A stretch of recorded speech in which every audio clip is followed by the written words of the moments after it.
So yeah, John Eldredge. Just had a conversation with John Eldredge. Yeah, that John Eldredge, Wild at Heart. 20 years ago, I picked up a book by John that greatly impacted myself, my wife, and my family. And we talk about that a little bit, but mostly we dive into his new book, Resilient. This is a post-pandemic book. There's an intentionality. John actually is encouraging us to check our hearts. He invites us to stop, to take a heart, soul, mind, and strength assessment of how the pandemic may have impacted us, and we're not even aware of it. There's a story in John's book that I mentioned briefly in the front end of this conversation. He describes a camel, and he highlights the fact that a camel can go long distances with very little resource and never give away what's going on the inside. They simply go until they can't, and then without notice, they keel over and they die. And he uses that story, that analogy, to open up this book. It's an intentional moment to stop, to pause, to actually take an assessment of how we're doing post-pandemic. This is a quote from the book. He says, "One of the most remarkable things about human beings is how resilient we can be, yet one of the most surprising things about human beings is how all that resilience can evaporate in a moment. We must lovingly shepherd our famished thirst back to the source of life." And that's the conversation we have, a conversation where we talk about and rediscover the source of life. We talked about classic post-trauma behavior, denial. We talk about peace. We talked about Jesus in a storm. We talk about being tired, exhausted, and how to rest, how to find peace. We talked about the darkness, as John calls it, those dark, dark nights of the soul, where everything is crashing in. Disappointment is the greatest thing you can experience. John actually shares his own story about feeling a sense of desperation in the midst of this pandemic and everything being questioned, including his faith, and how to resist the enemy and turn toward God, how to discover his goodness in the midst of those dark moments, in the midst of that deep darkness, which led to a conversation around deconstruction and reconstruction. The whole point of deconstruction is discovering the cornerstone that is Jesus, a healthy deconstruction where we work on one room at a time instead of tearing the whole thing down. John took us into union. The whole point of this book, and we get there in the end of this conversation, is that we would know union, that we would know oneness, that we would experience the closeness of our Heavenly Father, of Holy Spirit, of Christ within us. John is a counselor who's written many, many books, and you feel the peace of God when he talks. You feel the grace of God when he shares. His heart really is for you, and you feel it while you're conversing with him. This was just a sweet conversation. To find John or the new book Resilient, which I recommend, you can go to wildatheart.org. And as always, guys, I appreciate being on this journey with you. Like, share, write a review on iTunes. That stuff helps expand the message. All right, here's my conversation with the amazing John Eldredge. I love that. Well, I am excited to have you, man. You probably won't remember. You guys were in the middle of something, but Alan Arnold is a good friend of mine. Okay. Him and I have been connected for years. He's helped me on a couple of books, and so a year and a half ago, we came up, my son and I, for just a father-son thing at Vail, first trip to Vail, and we came down and we hung out with them for several hours. They took us through your place. Yes. And you guys happened to be there. Yes. So we actually just had a brief moment. That's right. Yeah, I got to shake your, yeah. Right on. So I've been real excited about this opportunity to reconnect and have you on, man. I'm really looking forward to this. Oh, great. Thanks. Me too. But you and I go back way beyond Alan Arnold. I got a 20-year-old son, and his name is Ethan Wild Clark. Wow. And you had something to do with that. Yeah. Wow. Right on. So 20 some years ago, right? We were living in Jackson, Mississippi, and my wife was pregnant with our only boy. And we're in bed and we've been praying through names. We know it's going to be Ethan. And then she's reading this book called Wild at Heart. And she's learning about the boy. I'd gotten it for me, but like she always does, she takes the book first. And so she's reading it. And she's telling me, you've got to read this book. I'm like, well, as soon as you're done, but she's learning about the boy that she's about to have and we're gonna raise, and then she's also learning about her husband. And we're praying about middle names. And she one night when the lights are out, she whispers to me. She says, "What about Wild?" And about 5 seconds pass, and I whisper back, "I wish my middle name was Wild." Exactly. Yeah. And so so it was done right there. We knew it was Wild. It was a God thing too. The grandmas were like, "Are you sure?" I'm like, "Hey, we're reclaiming that word."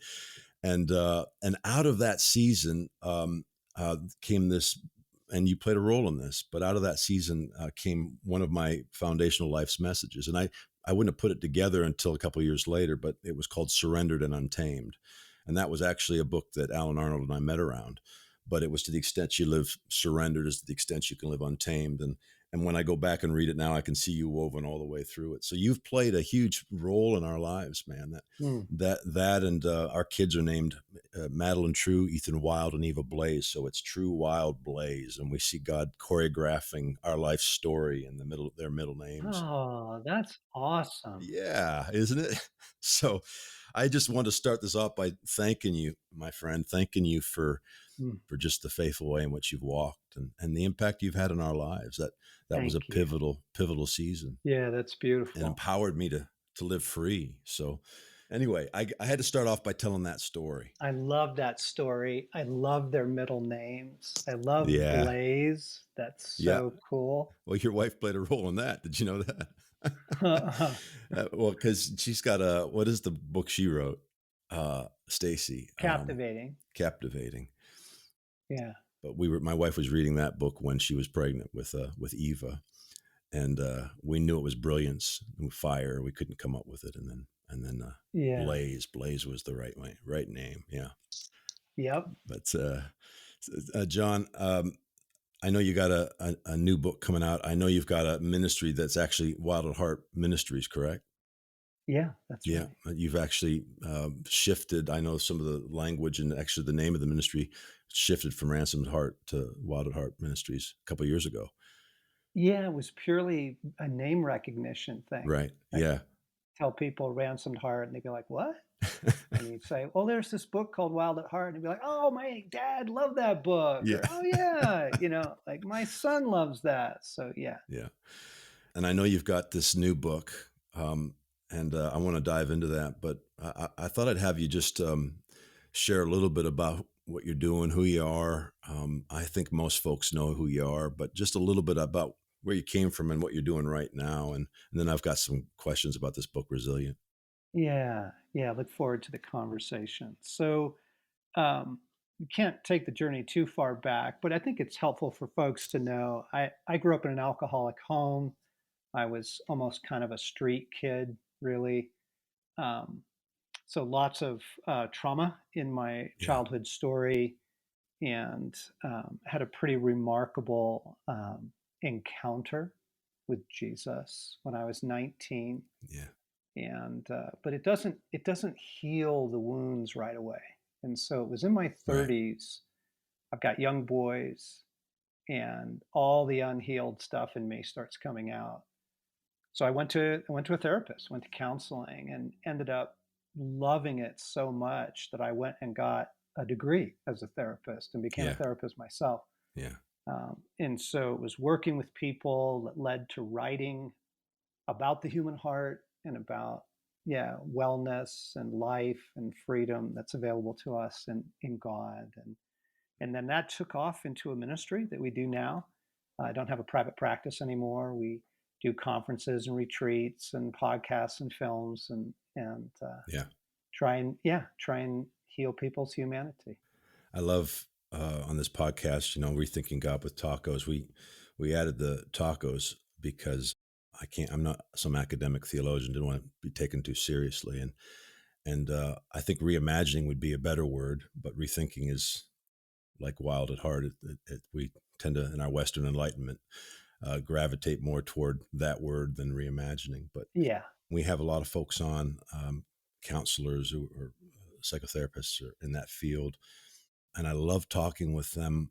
Not that I don't enjoy the academics and the theologians, but I find that counselors and psychotherapists are interested in wholeness and are more willing at times to revisit their certainties, their theological certainties, if it seems to be conflicting with where they're experiencing or helping people experience wholeness in life.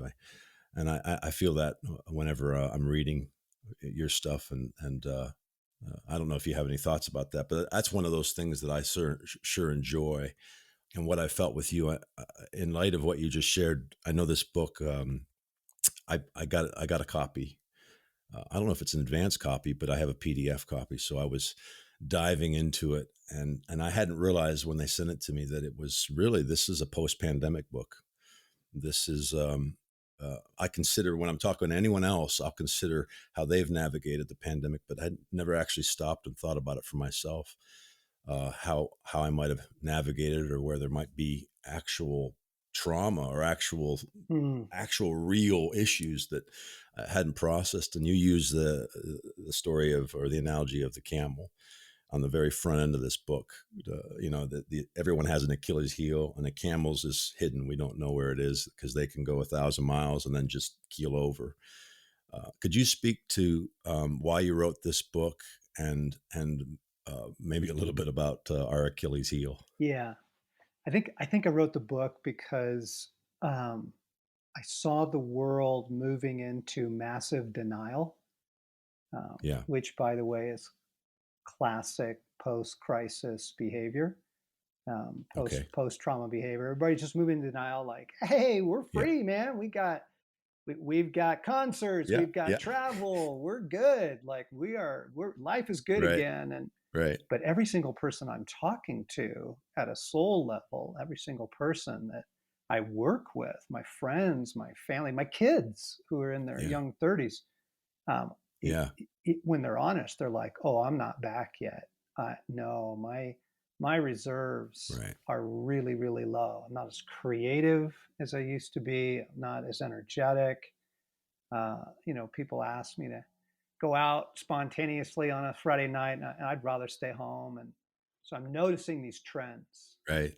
Notice it in me. Yeah. Notice it in everybody around me. And the world's trying to pretend like these last 2 years haven't had a pretty significant impact on us, and they have. Yeah. Yeah. And it's going to be even worse if we don't take care of those effects now Yeah. versus 5 years from now when people have full blown, anxiety Yeah. disorder. Yeah. You had a phrase, we need to be kinder to our souls. And it was like water.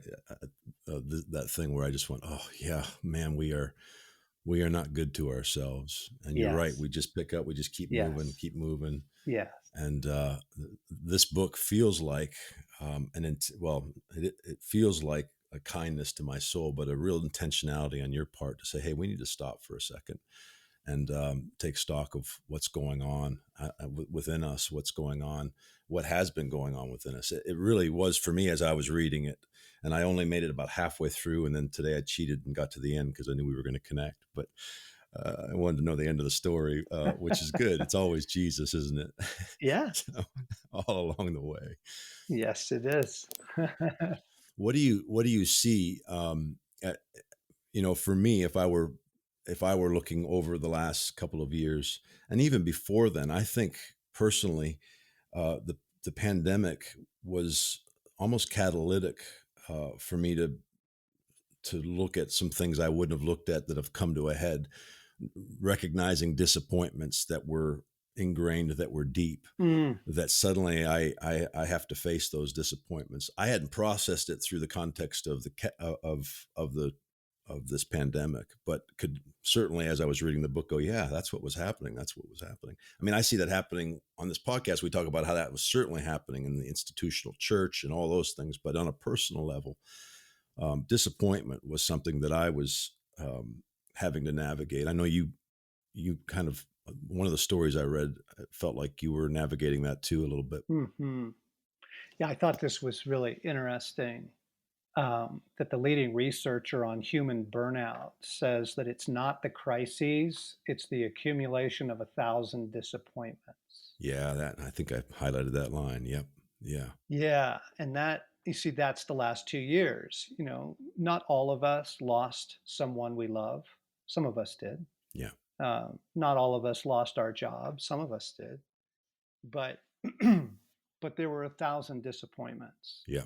The wedding that had to get postponed, or the funeral that you couldn't go to, the funeral you couldn't even have Right. for your Yeah. grandpa, Yeah. because of the restrictions, and travel that you had planned that got canceled, and the kids, working at school on computers instead of in classrooms, and just disappointments building and building and building.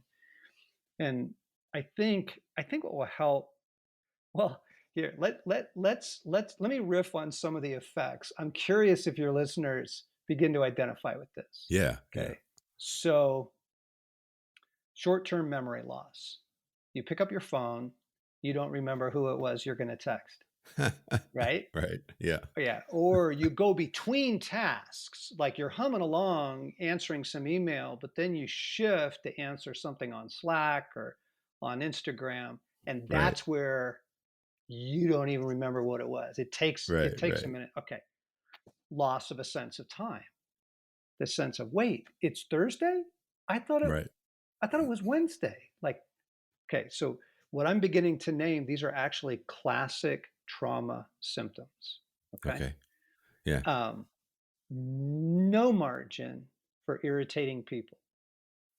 I used to have I used to have a little grace. I used to have, Right. the guy that Right. gets he's in front of me in the grocery store in the 15 items or less line, and his shopping cart's full. And he's got like Right. 42, Right. Right. Right. All right, Right. that guy. I used to have grace. I used to be able to go, whatever, maybe he's having a bad day. Maybe he's in Right. a Sure. hurry, Yeah. yeah. But now I got nothing. Like, Right. yeah. And then there's the fatigue. The people are going to bed at like 8 o'clock. Right. Just can't stay up. You get through your day. You're like, Sure. no, I'm showing up. But then you get to your evening, and you're not going out and riding your bike anymore. You're not going down to the gym. You're vegging. Okay. It's YouTube videos and Netflix. Okay, Right. these symptoms. Right. Right. Yeah. Okay, so what these are depleted reserves. Because when you go through something big, even if it's just like something as wonderful as a wedding Right. or the birth of a child, you Right. tap deep into your reserves. And you go through 2 years like we've been through, and it's the politics, and it's the hatred, and it's the division over vaccines, and it's all that, right? Right. Yeah. You tap into your reserves to rally. Well, everybody's reserves are shot. Right. Right. That's where we are. That's where we are. It's funny because it's in the ether. And to some extent, when that shortness happens, I'm like, man, it's happening everywhere on all fronts. And part of you is thinking, man, it's literally in the air we're breathing right now. There's such a dualistic thing going on, and you feel it constantly. And of course, there's that trauma piece attached to it. I mean, like I said, I don't tend to think that way till I hang out with someone like you, or we've had these amazing guests on. They remind me to stop and go, hey, yeah, there's this moment where you need to self-assess. I feel like that's what this book is. I'm leaning into this place lately where you take a story and I love the story of Jesus in the boat with the storm. I grew up with this story. He's sleeping and there's a storm, and the disciples Mm. wake him, and he gets up and he speaks to the storm, peace be still. And there's always these layers. And as I've grown as a kid, early on, some of the powerful things was how much authority Jesus had, and that this inner peace could calm the outer storm.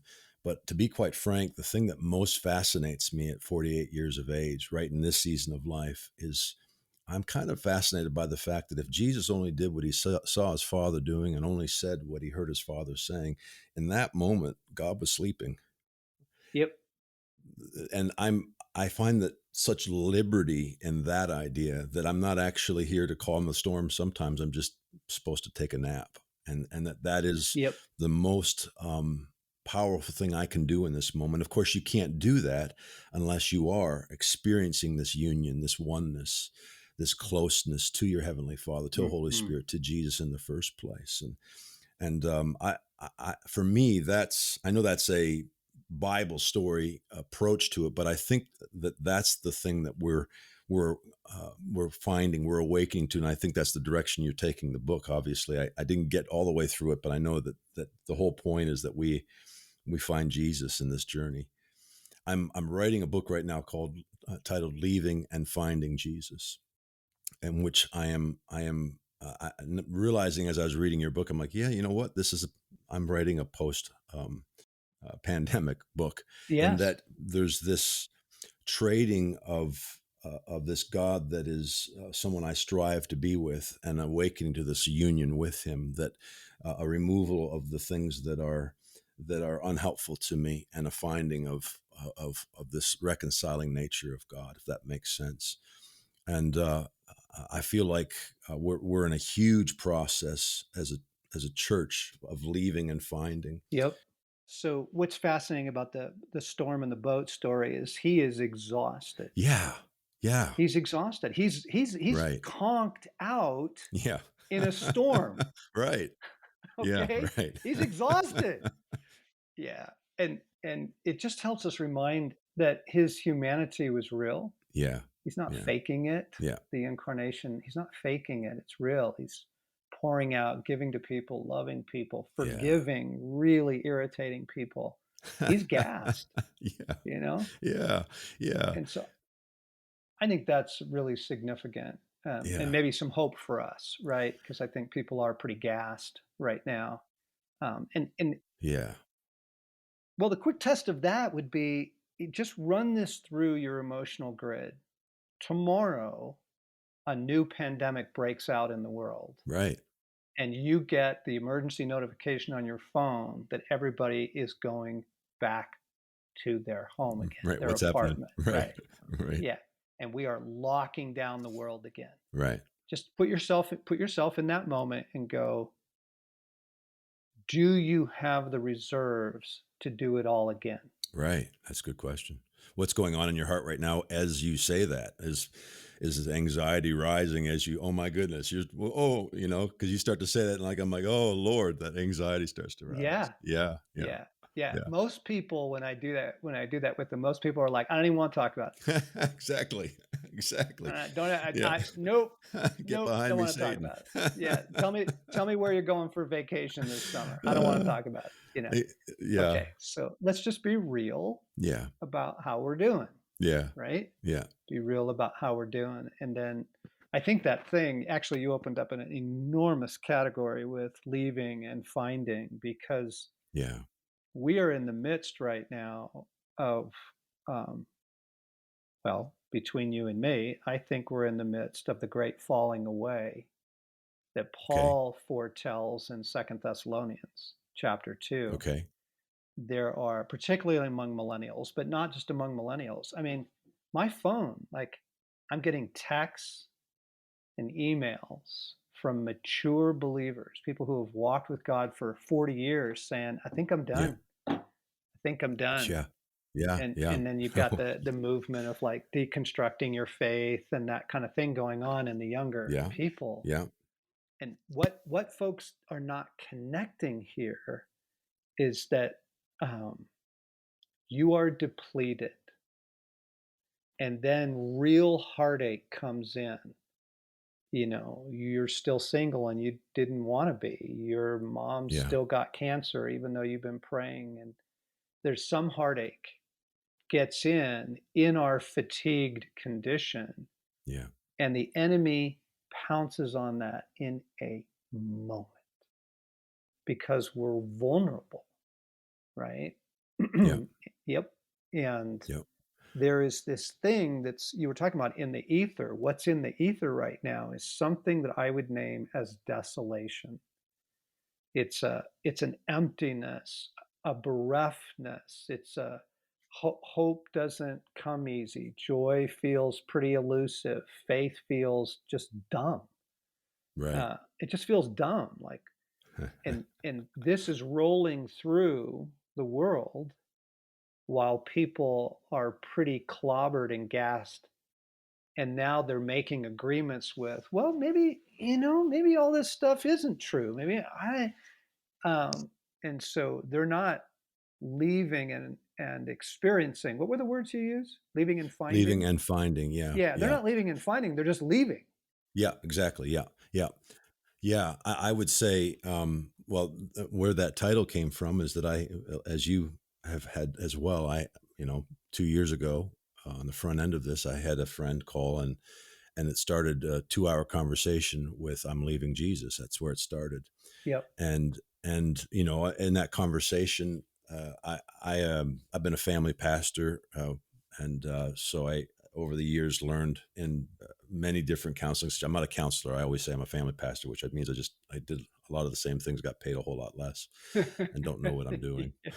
But in a lot of situations, way in over my head, and always referring them to someone, I tended to do triage. Yep. But because of that season, I know I can sit in the room, just talk to Holy Spirit, and let's just see where we're going.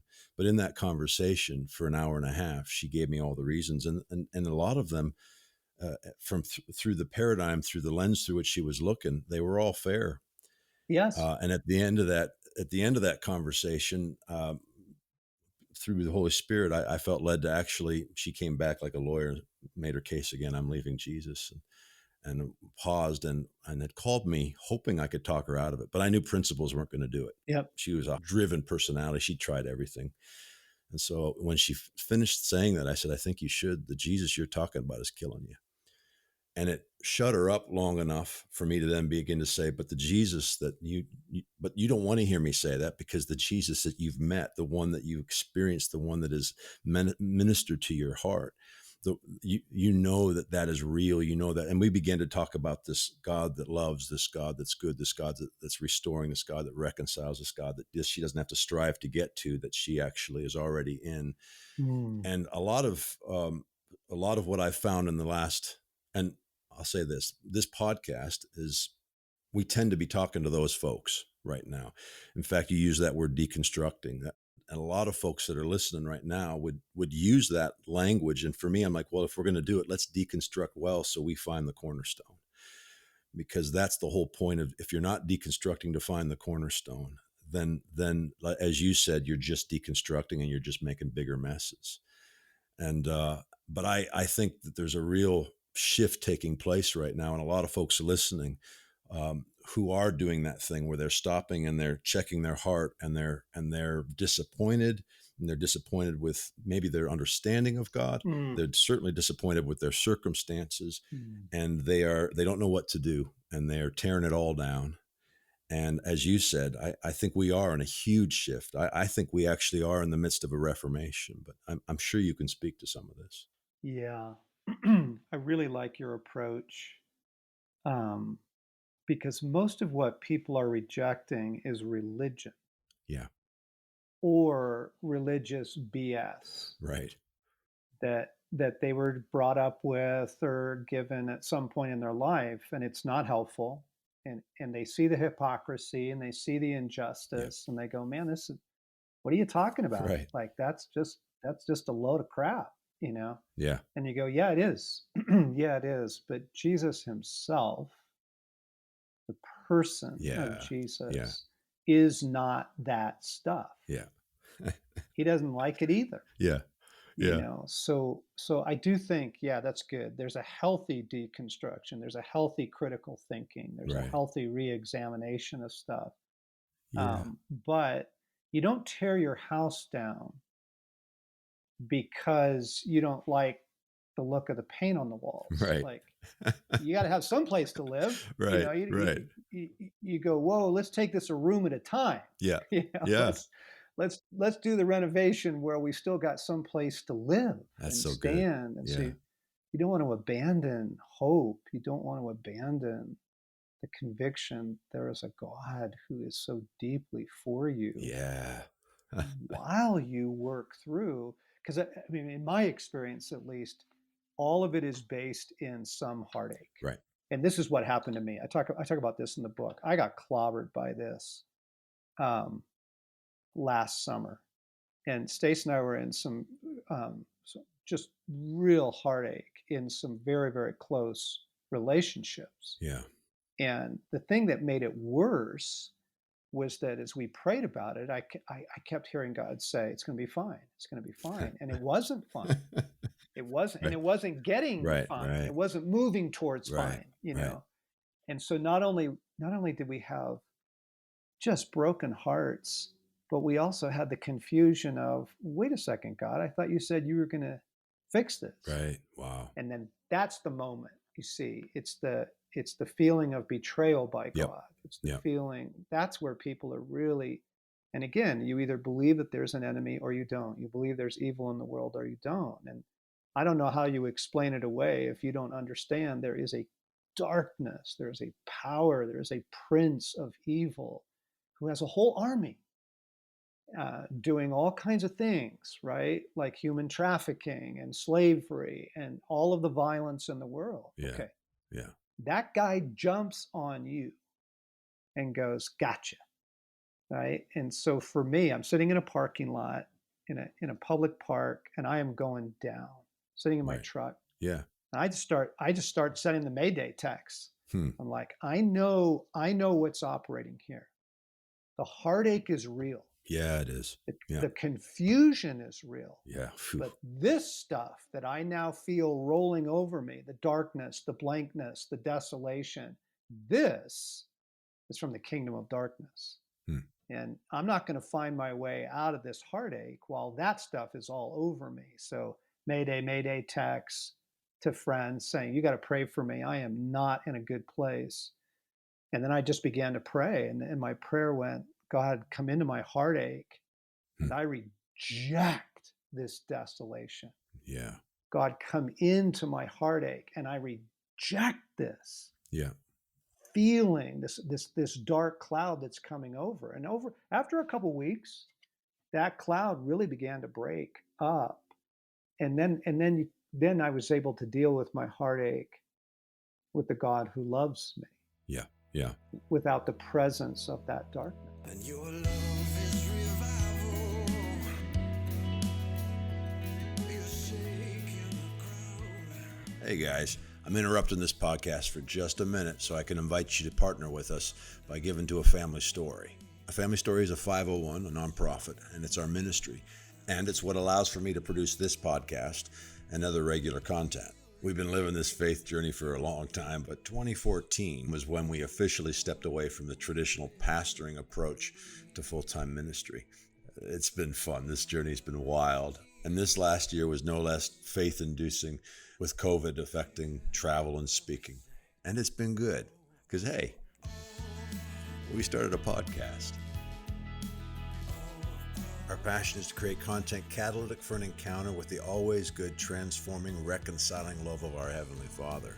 And so our heart through this ministry has always been that through speaking, writing, film, and music, we're relentlessly sharing the goodness of our Father, the good news. Your giving goes directly to support this podcast, as well as written content, discipleship content, teaching small group messages, articles that we release weekly, and also the book I'm writing. I'm excited about what I'm chasing down right now. We appreciate all the support, whether it's sharing, writing a review, following us, signing up for our email list, or financially. We just love being on the journey with you. If you want to give to A Family Story, you can go to afamilystory.org, afamilystory.org, and click on the Give button. All right, thanks, guys. Let's get back to the podcast.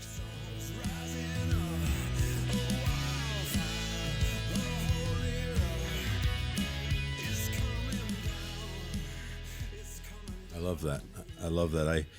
I think probably the most profound piece of this, or that I would ask, or I'd be curious if you would agree. I would imagine you would. Is the deep, profound place in you that will not leave. He's for me. That will not leave. He's good. For me, the most transformative thing that's in my life is we had a saying in our house. We have a saying in our house that I don't know, but he's good. Mm-hmm. Yep. And there have been a couple of seasons and one in particular that might be similar to what you just described, in which I don't know, but he's good was a sustaining. There were other things. There were folks that I could lean on, and but this one particular season, it was me and my wife. It was pretty lonely, and I don't know, but he's good. Led me through the mystery in the middle of the deep disappointments that ravaged. And then the lies that would come against his goodness, right? The lies that would undermine all of the things that I believe to be true. Man, boy, that's a dark place to be. And yet that cornerstone for me is, I don't know, but he's good.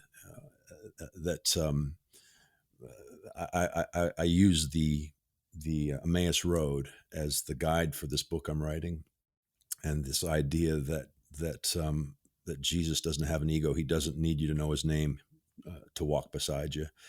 And of course, the whole thing he's doing the whole time he's walking beside you is revealing himself to you. I mean, that's the whole point. Yes. But that he never leaves, he never forsakes you, and that sometimes you may not know he's there, but he is right with you, and he is continually revealing himself to you. And I find that sometimes this is the question. I find that sometimes these deep, dark nights of the soul for me have been where the stranger joins me on the road, and on the other side of it, I recognize the burning, right? I'm getting a head, heart, soul, body experience with Jesus, though I don't even know it's him per se, but my heart does. My heart, because later they say, did not our hearts burn when he spoke to us on the road? My heart recognizes that something's going on.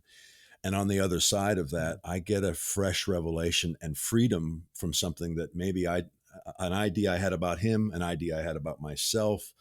And in that house where I've invited him in, and he breaks the bread, and suddenly my eyes are opened, and I get this new understanding and this new revelation, and with it this greater freedom and grace, and also authority to give it away. I'd be curious if on the other side of that, is that the book we're reading? Am I getting on something as far as your own journey? Yeah, no, right on. Yep. Yeah, it's part of it. I mean, I was in the midst of writing Resilient when that happened to me. Um, I'm listening to you, and I'm thinking of your audience, and I'm one of the things that I'm struck by is that we want the answer without the fight. Right. We really do. We've just spent 30 plus years living in the comfort culture. Right. And I don't think we realize how much it shaped us. I'm embarrassed. The slightest inconvenience happens in my life, and I'm irritated at God for it. Right. And we just don't know. Like, when you can do everything from your phone, you can do your banking and your travel, and you can buy and sell a house from your phone. Like, it's incredible. You make a video and send it to your friends across the world. I guess here's what I'm trying to say. At some point in our life, we have to take the fight with evil seriously. Right. It's not just you and God sorting things out together. It's not. You have an enemy. He hates your guts. He is trying to do serious harm to the things that you love. And this, this was C.S. Lewis's thing about, he wrote this in Mere Christianity. He said the first time he was coming at it from a complete unbeliever.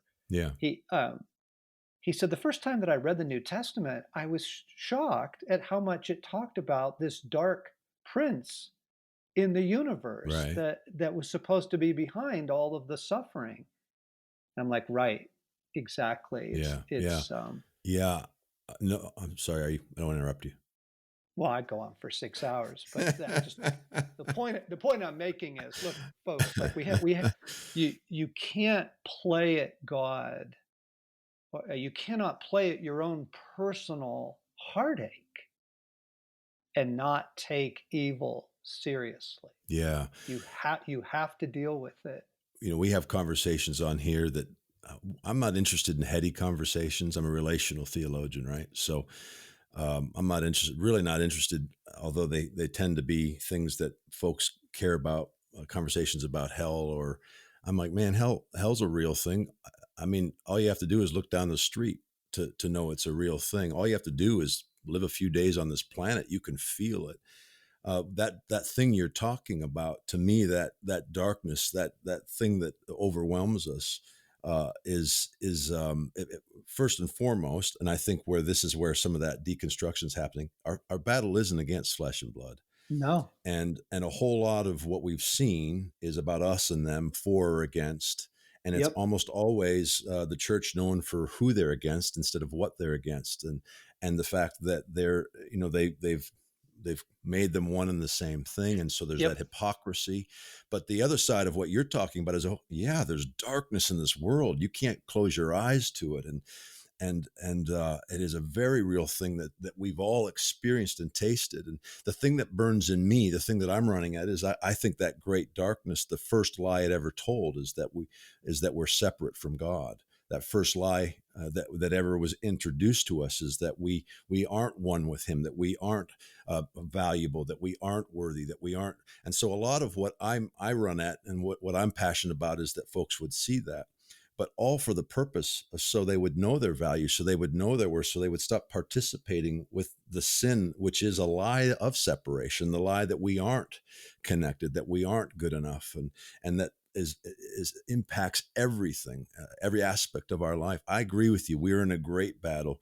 And I think a lot of time I spend on, it's not against flesh and blood. It is a paradigm of good and evil, in which the lie is separation, and the battle that we're invited into is one in which we get to know we are His beloved, we are valuable, we are awakening to that, and that when we live from that place, then you can live with an intentionality. Is that fair? Am I? Yeah, it's me sitting in that City Park parking lot going down. I mean, I was going down, and what I said was, come into my heartache, Oh, I love that. and I reject this desolation. Wow. Out loud. Wow. I'm yelling it in Yeah. the car. Yeah. I reject this desolation. Wow. You have to break with it. You Wow. have to send it away. You can't just sort of tinker with these other things. Not in this hour on Yeah. the earth. Yeah. Not the battle of good and evil is absolutely raging at its maybe at its climax. Right. And so I just this was almost a footnote to the conversation, because what I really wanted to talk about was not the fight, but you and I were reflecting on people who are in that place of reconsidering a lot of things, and you can't do that and be naive to evil. I'm in the truck. I'm saying, Jesus, please come into my heartache, and Yes. I reject desolation. Yes. Yeah. But um, back to the earlier thing, just because I see the clock ticking Yep. here. Yeah. You and I were talking about reserves, and I think it's the low reserves that has us in that vulnerable place. Right. And that the thing is, there's a lot of talk now about post-pandemic. Hey, let's bounce back. Let's be tough Right. people. Right. Let's rise up. Right. Fresh new, you new. Let's get going. Let's put that behind us. Get it in the rearview mirror. That's actually not Christian resilience. Talk about that. Yeah. Christian resilience is something that is breathed into us by our Creator. Wow. So, in Ephesians 3, Mm-hmm. the prayer is, may your Creator, Yeah. who is also your Father, Yeah. breathe Yeah. into you a supernatural strength. It goes like this: may God our Father, creator of all things in heaven and on earth, strengthen you Yeah. by His Spirit in your inmost being. And I read that and I go, let's tap into that. Yes, that's it. More That's of that. different. I don't Yeah. need a gym membership. I don't Yeah. need one more thing I can't Yeah. do. Yeah. Yeah. I need grace in this Yes. hour. I need to experience the presence of God in my humanity, Yeah. Yeah.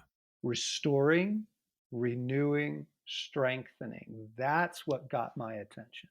That's it too. That's the gospel. That's the good news. That's I read a meme, and I don't have it in front of me, and my memory is, not very good for natural reasons, but maybe traumatic reasons now too, since Well, we've it's been talking. trauma brain. It's COVID brain. We all have it. I've had Pandemic brain. I've had it since I was 5, but I think Okay. I'm just being funny a little. But I agree. But there's a meme, and the idea was, there's a picture of a guy in front of a waterfall, and it says Johnny doesn't have his phone, so he doesn't know that he needs to be worried, afraid, et cetera, and, Yes. he has no clue that he needs to be worried about this and obsessed with that and concerned with this.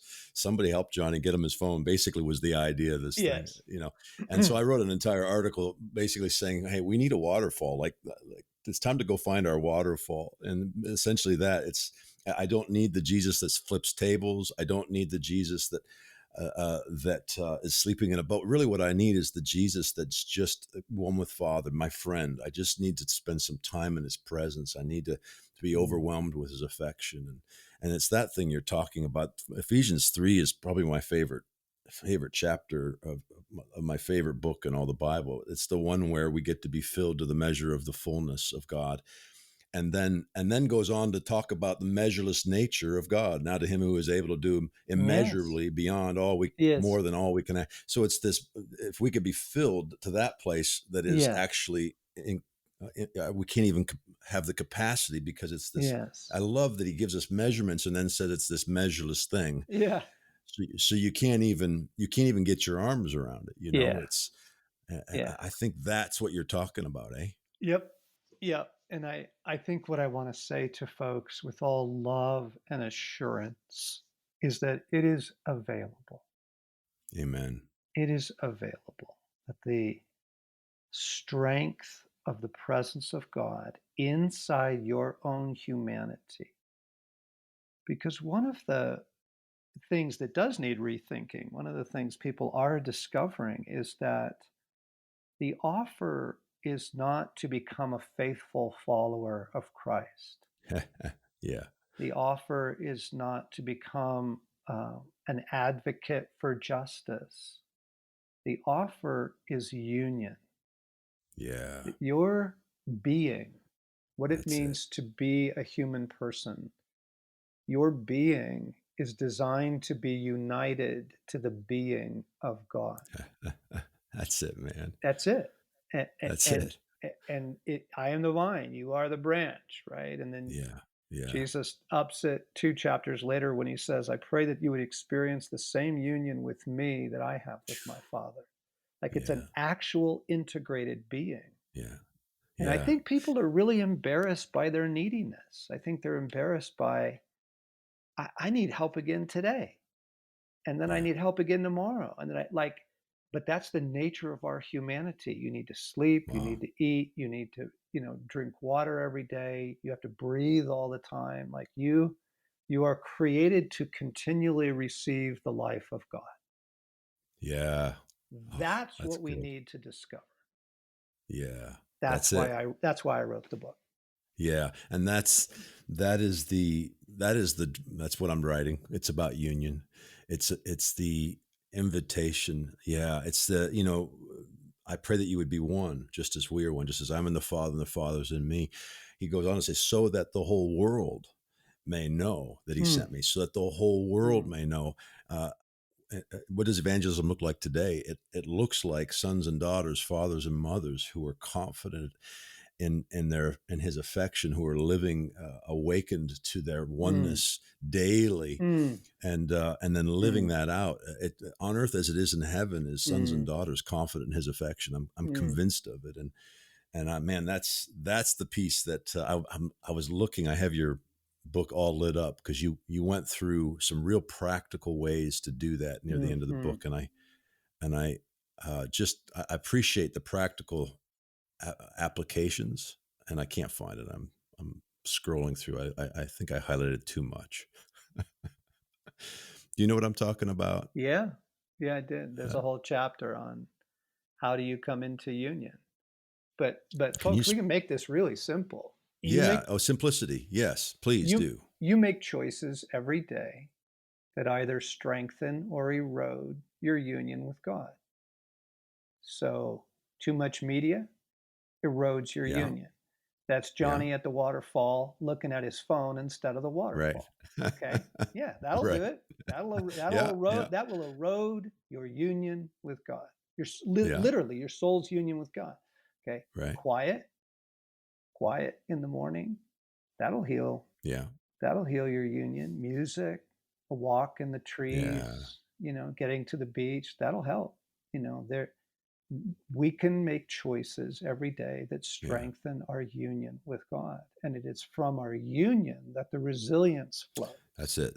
You actually, I just found it. Beauty walks, periods when you are completely offline, very little giving. I loved that insight because you tend to be a person that comes alive through giving. But if you don't have those moments where you can get away, I also know that you, and it might have been this chapter where you talk about um, uh, knowing you had a sabbatical or a quiet moment coming, or a season where you had less on your plate and wanting to get away, wanting to go do something, and trusting God as he said, no, just stay back. And Yeah, I was so mad at first because I thought what I needed was adventure travel. right. Right? We need a whitewater raft, and then we need to do this 7-day, expedition in the mountains, and yeah. Isn't And he it? kept saying no. Yeah. Kept saying no. Yeah. I kept coming up with new ideas. Well, how about this, Father? How about that? He's like, that's not what you need right now. Isn't it Yeah. funny how we learn in different ways? The thing that worked at one point, there's a new season. There's always a new way that he's speaking to us. Always, Yeah. he knows us better than we know ourselves. And Yes. I love that. I love that story. Yes. I don't want to keep you too long. Is there anything burning on you that you just are like, let's talk about this for half a second?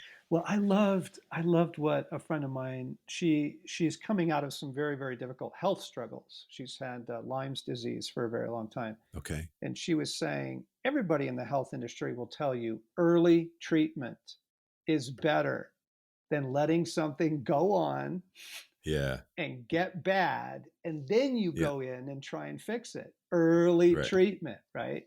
So I'm trying to send up a flare that says, folks, you got clobbered Yeah. by the last couple of years. We all did. Your Yeah. reserves are very low. Don't wait for this to get really bad.